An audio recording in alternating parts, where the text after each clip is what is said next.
Hello everyone, তোমাদের সবাইকে স্বাগতম আমাদের নতুন ক্লাসে। আজকের ক্লাসে আমরা দেখব ওয়েব ব্রিজিং ফোরেসিটি এবং এসটিএমএল অধ্যায়টির একটা অত্যন্ত গুরুত্বপূর্ণ টপিক, ওয়েব পেজে টেবিল যুক্ত করা। দেখো আমরা টপিকটি দেখে রেখেছি, ওয়েব পেজে কি যুক্ত করা, টেবিল যুক্ত করা।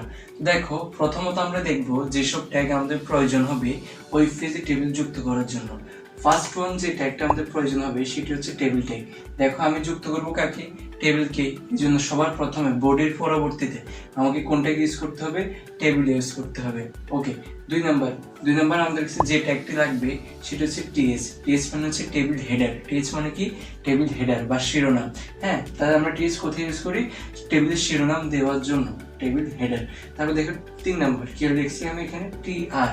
টিআর মানে কি, টেবিল রো। তাহলে দেখো আমাদের একটা টেবিল রো থাকে, কলাম থাকে। আমরা এইচটিএমএল এর টেবিল তৈরি করার সময় সবসময় রো নিয়ে কাজ করে থাকি, কোনো কলাম নিয়ে কাজ করে থাকি না। এই জন্য আমরা এখানে কি ইউজ করছি, টিআর, টেবিল রো। দেখো কোনোখানে কিন্তু কলাম নিয়ে কিছুই নেই। তারপর দেখো এরপর আমরা যেটা ইউজ করবো সেটা হচ্ছে টিডি। টিডি হচ্ছে টেবিল ডাটা। মনে করে যে এখানে 1 A 10 2 B 20 role name ID সবগুলো হচ্ছে কি এক একটা টেবিল ডাটা। তারপর দেখো আমরা যেটা দেখেছি সেটা হচ্ছে কি, ক্যাপশন। দেখো আমরা যখন ফেসবুকে একটা পোস্ট দিই, পোস্টটি সম্পর্কে আমরা পোস্টের উপরে ক্যাপশন দিয়ে দিই না। তদ্রূপ এই টেবিলটি কি নিয়ে কথা বলতেছে তা বলার জন্য টেবিলের উপর টেবিলটা সম্পর্কে লেখা থাকলে সেটাকে আমরা কোন ট্যাগের ভিতরে রাখবো, ক্যাপশন ট্যাগের ভিতরে রাখবো। আশা করি এই ফার্স্টের ট্যাগ তোমরা বুঝতে পারছো, কারণ এই ফার্স্টের ট্যাগ যদি না বুঝতে পারো টেবিল থেকে কিন্তু প্রশ্ন আসলে আনসার করতে পারবে না। এই জন্য এই ফার্স্টের ট্যাগ বোঝা অবধারিত তোমাদের জন্য। এখন দেখো আমরা এই যে এখানে একটা টেবিল এঁকে রাখছি, এটা দিয়ে আমরা সবগুলো আরেকবার বুঝে নিই। টিএচ দেখো যখন আমাদের প্রথম রোটা বোল্ড করে দেওয়া থাকবে, দেখে এগুলোর থেকে যদি প্রথম রোটা কি করে দেওয়া থাকে, মোটা করে দেওয়া থাকে, তখন আমরা কি ইউজ করবো, টিএস ইউজ করবো। অন্যথায় ইউজ করার দরকার নেই, আমরা টিডি দিয়ে কাজ চালিয়ে দেবো। ঠিক আছে, টিএস না দিয়ে কি দেবো, তখন টিডি দেবো যদি বোল্ড করে না দেওয়া থাকে, শুধুমাত্র কখন, প্রথম রোটা, শুধুমাত্র প্রথম রোটা। তারপর দেখো আমাদের টিয়ার। টিয়ার মানে কি বলছিলাম বলতো, টেবিল রো। দেখো তো এই টেবিলটাতে রো কয়টা আছে, আমাদের প্রথম রো এটি, দ্বিতীয় রো এটি, তৃতীয় রো হচ্ছে এটি। তাহলে দেখো আমাদের 3টে রো আছে। আমি আবারও বলতেছি, আমরা টেবিলে কিন্তু শুধুমাত্র রো নিয়ে কাজ করি, কোনো কলাম নিয়ে কাজ করি না। এরপর দেখো ক্যাপশনের কথা বলছি, উপরে আমাদের যেটি থাকবে টেবিল সম্পর্কে বর্ণনা দেবে সেটি হচ্ছে কি, ক্যাপশন। আর টিডি হচ্ছে টেবিল ডাটা।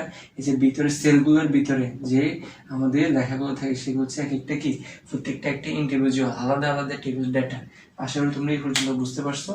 এখন আমরা এখানে যে টেবিলটা লিখে রাখছি তার জন্য HTML কোড করবো। দেখো এখানে যে টেবিলটা লেখা আছে তার জন্য আমরা এখন HTML কোড করবো। দেখো প্রথমে আমরা কি দিব, অবশ্যই HTML দিব। প্রথমে কি দিব, HTML। ওকে, HTML আমরা দিলাম। এরপর কি দিব বলতো, এরপর দিব হচ্ছে বডি। ওকে দিলাম বডি। এখন দেখো যেহেতু এটা একটা টেবিল, এই জন্য আমাকে কি দিতে হবে, টেবিল ট্যাগ দিতে হবে। টেবিল দিলাম। তোমরা একটা লাইন মুখস্থ রেখে দিবে, একটা অ্যাট্রিবিউট, সেটা হচ্ছে বর্ডার। সেটা কি, বর্ডার। দেখো টেবিলটা আমি তো দিব, এখন টেবিলটার বর্ডার কতটুকু হবে, চিকন হবে নাকি মোটা হবে, এই জন্য আমি বর্ডার অ্যাট্রিবিউট ইউজ করি। আর অ্যাট্রিবিউট ইউজ করলে এটার পরে কি দিতে হয়, সমান চিহ্ন দিতে হয় এবং কি দিতে হয়, কোটেশন দিতে হয়। এখন দেখো এখানে আমি সবসময় 1 দিয়ে দিব, আমাদের আর কিছু করা লাগবে না। এখানে যখন তুমি 1 থেকে আরো বাড়াবা, বর্ডারগুলো তত মোটা হতে থাকবে। ঠিক আছে, টেবিল দেখলে তুমি লাইনটা দিয়ে দেবে মুখস্থ, আর কিছু করার দরকার নেই। দেখো তারপর আমরা দেখবো এখানে রো কয়টা আছে। রোর আগে দেখো এখানে ক্যাপশন আছে না, এই জন্য আমরা এখানে কি দিয়ে দিব, ক্যাপশন দিয়ে দেব, ক্যাপশন। দেখো ক্যাপশনের ভিতরে কাকে দিব, স্টুডেন্ট ইনফো যে লেখাটা আছে তাকে দিয়ে দিব, স্টুডেন্ট ইনফো। তারপরে ক্যাপশনকে কি করব, ক্লোজ করে দেব। ওকে, তারপর দেখো আমাদের টিআর এর কাজ শুরু করবে। টিআর মানে কি বলতো, টেবিল রো। আমরা এখন প্রথম রো এর কাজ শুরু করছি। প্রথম রো এর ভিতরে দেখো রোল নেম এগুলো বোল্ড করে দেওয়া আছে, মুখে বলছি, কোশ্চেন দেখতে তো তোমরা বুঝতে পারবা। তো যখন বোল্ড করে দেওয়া থাকবে তখন আমরা এখানে টিএস দেব। টিএস দিয়ে দেখো রোল দিব, টিএস কে ক্লোজ করব।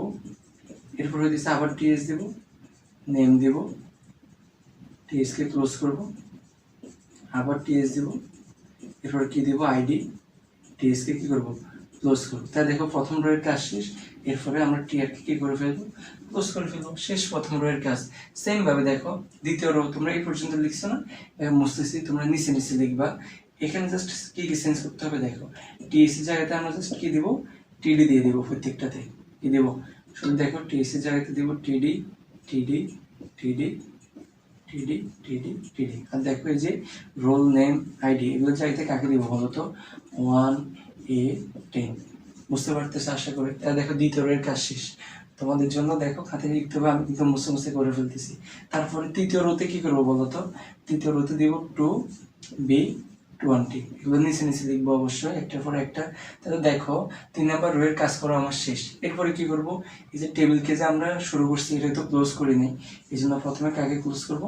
টেবিলকে ক্লোজ করবো। দেখো ক্লোজ করার সময় কিন্তু অ্যাট্রিবিউটকে ক্লোজ করা হয় না, শুধু আমাদের ট্যাগকে ক্লোজ করতে, এই জন্য ট্যাগকে ক্লোজ করছে।